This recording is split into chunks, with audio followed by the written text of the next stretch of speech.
presentation of AIT. She was desperately afraid of her husband's anger. Quickly, a plan formed in her. Hello, I'm Roscoe Lee Brown, and this is Mrs. Allen's class at the Euclid Elementary School in Los Angeles. I've come here today to talk with you about something vitally important to all of us: achieving success in our schools. Success in most fields depends on a combination of talent, timing, hard work, and good luck. It's something that no one can promise or guarantee. But what we can promise, and what we have promised, is that through our system of public education, we will give all our children the kind of foundation that prepares them to succeed in life. Are we doing it? Are we keeping the promise? Apparently not. We've all heard how American students are performing poorly compared to students from other countries. It seems that academic success is getting harder to come by for everyone. But for poor children, especially for poor minority children, the possibility of getting a good basic education has become more and more of an impossibility. And that says more about how we are educating our children than it does about the children themselves. There's plenty of evidence to show that problems of poverty, race, and adverse social conditions can be overcome. They can be overcome by good teaching and by schools that provide the right direction at the right time. Nothing can replace the feeling of achievement that comes with success in learning. It provides a foundation of confidence that can make all the difference in a person's life. Achievement in school and making a difference. That's what this project is all about. It's called Every Child Can Succeed. Think about that. Every child can succeed. It's a statement of faith in the power of teaching. It's a call to action for our nation's schools. And it's a promise we are making to all our children.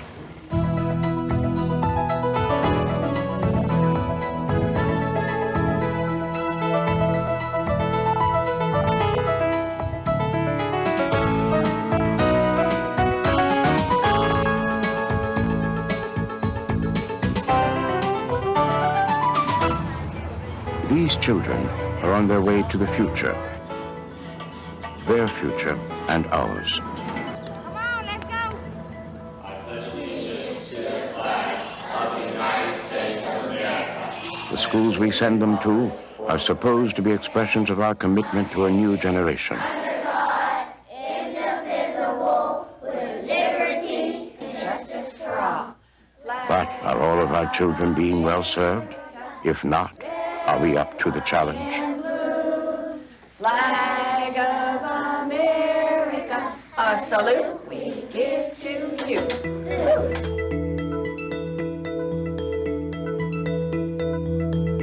There was a time when this nation wasn't called upon to educate all of its children. We were called upon to educate the leaders, which were about 20% of our student population, and then we had to educate about 30% of our student population to assist that 20%, and the rest of the folks could go into factories or they could be throwaways. But in this information age, all of that has changed. This is a day where all children must learn, all children must be able to be fully employed. All of our children have to become thinking individuals, because there are no rote memory kinds of jobs. There's no work for just hard-working, earnest people who aren't able to think in a critical way. Those days are gone forever.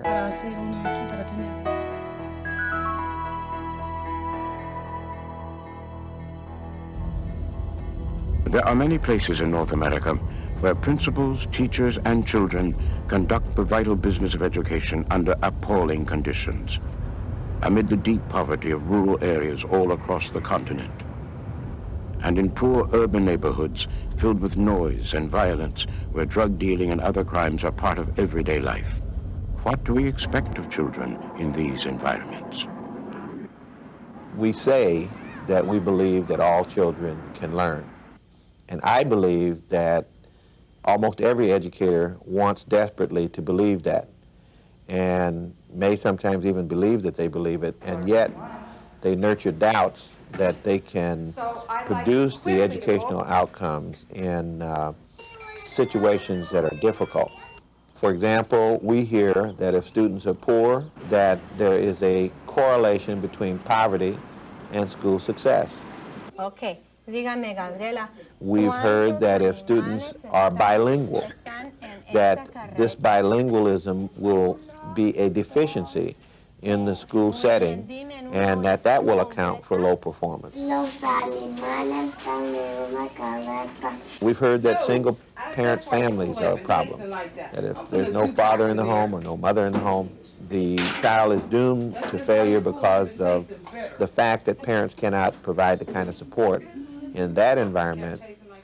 If they live in neighborhoods that are culturally deprived, that are drug-infested, on and on and on. And of course, we would like to see the reversal of every one of those variables, but not a single one of those accounts for the low performance of school children, either collectively or individually.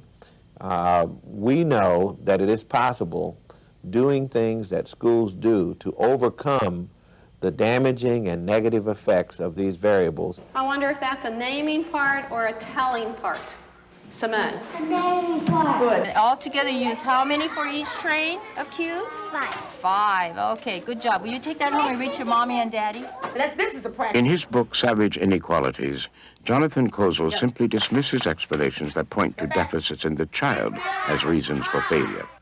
Plot. Oh my, plot. According to Kozol, the problem lies not with children, but with the educational services that they receive. Some schools reject the notion that poverty, minority status, and a single-parent situation inevitably spell academic failure for a child. Instead, they believe that all children can learn, and that it's the school's job to teach them. Louise Smith, former principal of Charles Rice School in Dallas, subscribes to that point of view. The perception of a school in South Dallas or in any inner city area in an urban school district is that inner city kids cannot learn, that they are deficient in some way, and I'm here to make sure that that is a myth, that it is not true, absolutely not true. These kids can learn, they're all born with the brain, and it's our job to enrich that brain, to nourish it, and to come out.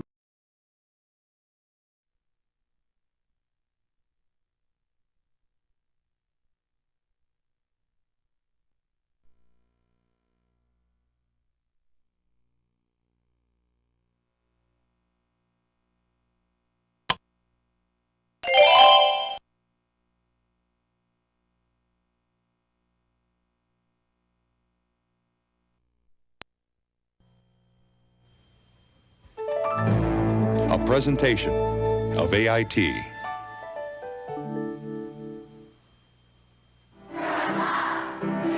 We want to tell you some stories. Stories about schools that are thriving, even though they confront some of the worst problems in education today.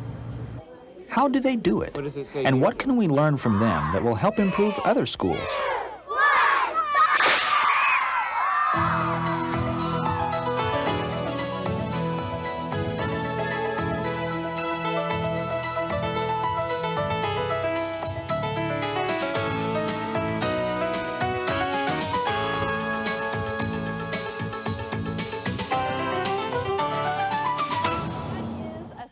Maybe you want to improve your school, and you'd like some help. That's why we produced Every Child Can Succeed. It's a package of video and print materials designed for administrators, parents, teachers, and others to use as part of an effort to improve schools. In part 1 of this program, we'll examine the materials in the package. And in part 2, we'll demonstrate how you can use them to help create positive change in your school.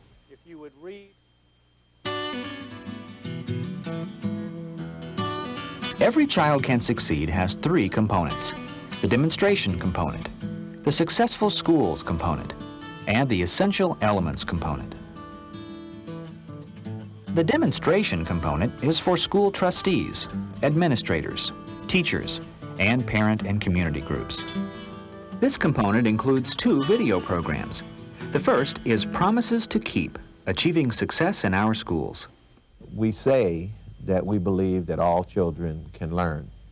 And I believe that almost every educator wants desperately to believe that, and may sometimes even believe that they believe it, and yet they nurture doubts that they can produce the educational outcomes in situations that are difficult.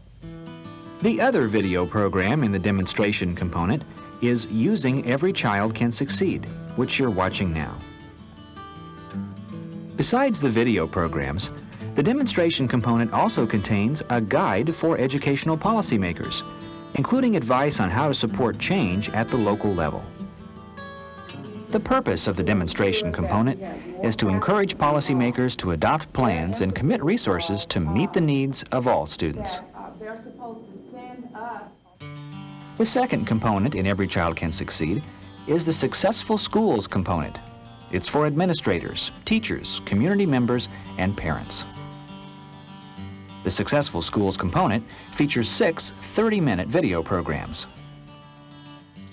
Wouldn't it be great if your entire staff could go on a field trip to 8 diverse and successful elementary schools? Well, here's the next best thing.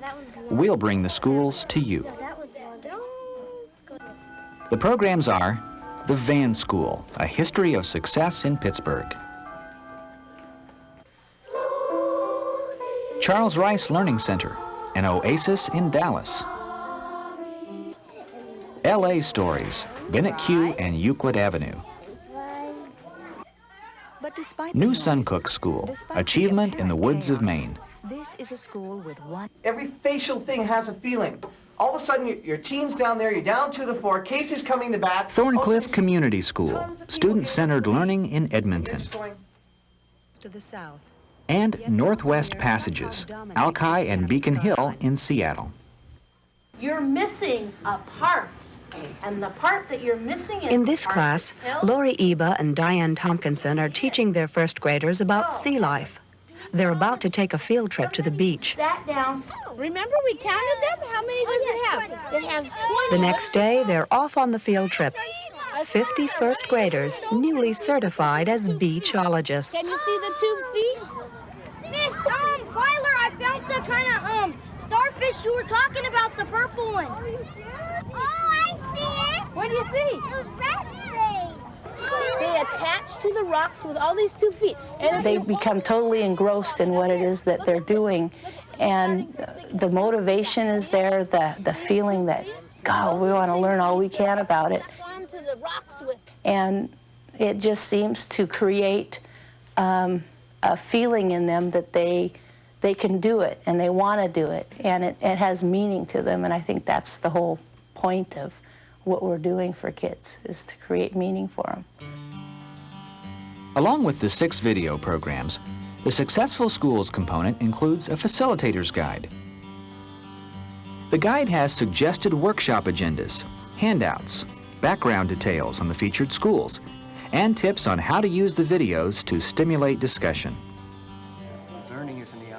The purpose of this component is to encourage viewers to consider, and maybe even reconsider, their fundamental assumptions about schools and schooling.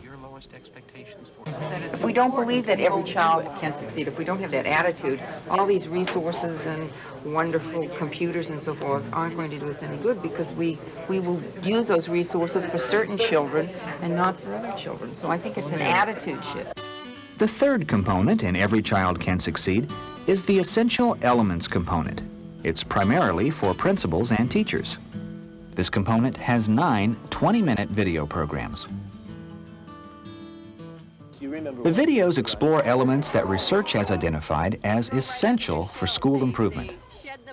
The essential elements are instructional leadership, school leadership, high expectations, parent involvement, productive climate and culture, monitoring student progress, learning essential skills, effective instructional strategies, and staff development. Okay, how do we spell disgusting? What you're watching now is the end result of previous staff development. Teacher Diane Tompkinson was looking for active listening techniques. A staff development expert from outside the school showed her how to use an instructional technique called Story Painter. The children paint a picture to present their vision of what a story is about.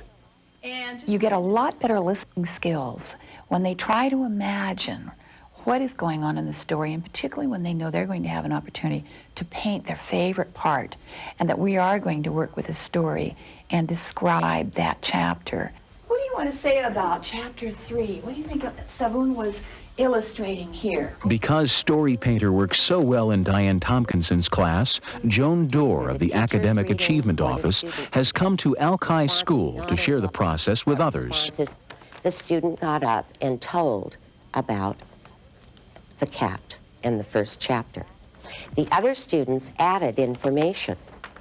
And together then, with the teacher modeling and the students directing, you know, this sequence, this is the summary of the first chapter that they came up with.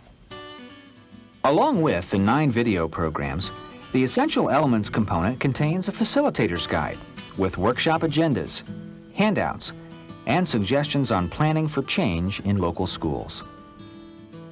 The purpose of this component is to help principals and teachers develop action plans for implementing the essential elements in their own schools.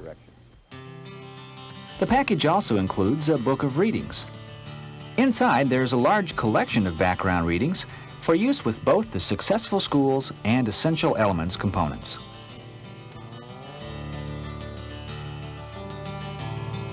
A lot shorter. There is no one correct way to use the Every Child Can Succeed materials. The components have several different audiences and purposes. But the primary purpose of the series is to support improvement and reform at the local school level. Here's a suggested format that uses all of the materials effectively. At the first session, show the Promises to Keep video program from the demonstration component. If our schools are to be everything that they can be, it is absolutely essential that we have a deep and abiding faith in the abilities of children and in the abilities of educators to stimulate children to the point of academic excellence. The fact is that we've got the information and we know it can be done. We haven't done it. You know, we know attribution theory. After you've watched the video, discuss it. Then decide whether your staff wants to see more materials. If they do, schedule another session. To begin the second session, conduct the focusing activity in the Facilitator's Guide, which asks, can every child succeed in school? A change in attitude. Instead of looking at those factors and saying, well, these are the reasons why these kids aren't performing, you look at those factors and you say, well, they seem to be doing well over here, so why don't the 3 of you take a look at what is going on over here that's causing those kids to be successful? They're the same kids, the backgrounds are very similar, so it has to be something that's going on in your schools to cause these kids to experience success that's not going on in and ours. probably the resources are the same or approximately the same at both And they schools, looked so at then this there is as another... After the discussion, move into the Successful Schools component. Very often, and we found it in our group, and I'm sure you probably did too, as we were trying to make a statement, but words crept in. All children can succeed, but, or all children can succeed if. You know, those types of things become barriers. The Successful School videos really are going to energize a faculty to perhaps begin to pull down or at least create some doubt as to the excuses. And that's what it's intended to do. Next, show one of the Successful School videos. There are suggestions for how to view and discuss the video in the Facilitator's Guide. Hello, Mr. Glee. And show me with your signals, how are you feeling today? How are you feeling? All right, look at those. One program intended to produce self-motivated students is something called Project Seed, a requirement for every student in grades 4 through 6. At first glance, Project Seed is simply a different way of teaching advanced mathematics. Let's see, Latoya. And let's everyone, let's read and follow my finger. Log base 2, 16 equals 4. If and only if 2 to the power of 4 equals 16. All right. But actually, this is much more than just math. William Glee has been a Project Seed specialist for 10 years. We use mathematics as a tool, and the tool is to raise their self-confidence and self-esteem. You can raise their self-esteem by teaching them how to play chess, but when you teach them how to the mathematics and get them excited about their learning, education, because education is the key for a lot of these kids to be successful. After watching the program, focus the discussion on the school in the video. Strong leadership and principle. You know, that jumps out right at you. In fact, it's almost frightening. If I was a faculty member there, I might, I'd have to assess right quick, like, now, do I really want this? I think strong instructional leadership and principle, the overall, the high expectations, certainly they're on the part of all faculty members. We saw hands-on activities taking place. They did address varied learning styles. They talked about the Socratic questioning technique relative to Project Seed. In the third session, you might watch another Successful Schools video. All of us want to get along. He's also devoted to maintaining discipline. Any conflicts, but when conflicts do come up, we need to handle them, because you're going to have conflicts throughout your whole life. And you need to know, you need to have the skills. Sometimes it's done in a group. Handle those conflicts when they do come up. School's not a happy place when you don't have friends. Sometimes one-on-one. Behavior that is disruptive that interferes with the teacher's teaching or interferes with other children's learning needs to be dealt with immediately and specifically and fairly and lovingly. And it's not just one person's job. Again, it's one of those dynamics of a successful school that everybody works together. After the video, follow the same discussion format as before. Among those things you saw, what do all three of these schools have in common? At the fourth session, compare the schools you've seen. Secondly, in what ways are these three schools most different? No. Beacon Hill didn't. No, Beacon Hill was ungraded. Beacon Hill had regular grades. Early childhood models, when they mainstreamed, you mainstream your special need kids right into the class. I thought they both did that, didn't they? Okay. But not the first one. But Alki was the only one that was non-graded. Right. Use the suggestions and handouts in the facilitator's guide to help focus the group discussions. What is behind your bringing that up? Discipline is very important to a school, and particularly important is how the discipline is rendered. And it seemed to me that this fellow gave a rendition of discipline that was compassionate but firm, and it wasn't so much punitive. And how you handle discipline is one of the factors in having an effective school. But in the Beacon Hill tape, we saw that it was actually dealt with, and the other two tapes were almost too good to be true. The program is intended to cause reflection, not replication necessarily. Now, there's nothing wrong with seeing something in tape that really excites you and that you grab onto and say, let's run with that, let's adopt that here, let's try to get that in place here. And to reject something that you've seen in another tape because it doesn't seem to strike your fancy, your context, your situation. The programs get the school staff dealing with the issues that they identify are important. Whether they see a discipline approach on the tape that they like or not, the fact that the tape somehow gets them to talk about discipline may be what we're after. By the fifth session, you should be ready to set priorities and decide what essential elements to examine in detail. Show the related video program. Imagine a school called Euclid Avenue Elementary in East Los Angeles. It is dirty, dangerous, one of the lowest achieving schools in the city. Now imagine that someone calls and says you are to leave your successful school and become the new principal at Euclid. It happened to Esther McShane. I actually thought it was a joke. I resisted. I said, I'm not coming. And I was told, I'll meet you there at 10:30 the next morning. And it certainly was a shock I didn't want to be here. I wasn't looking for another challenge. Ruth Johnson of the California Achievement Council understood the problems at Euclid. There was racial tension. There was tension of teachers that were not talking to each other in the halls. There was no focus on looking at kids and achievement. It was a fractured school, very fragmented. Throw things out the car? Absolutely. We're gonna have the cleanest highways in the world with the kids in this class.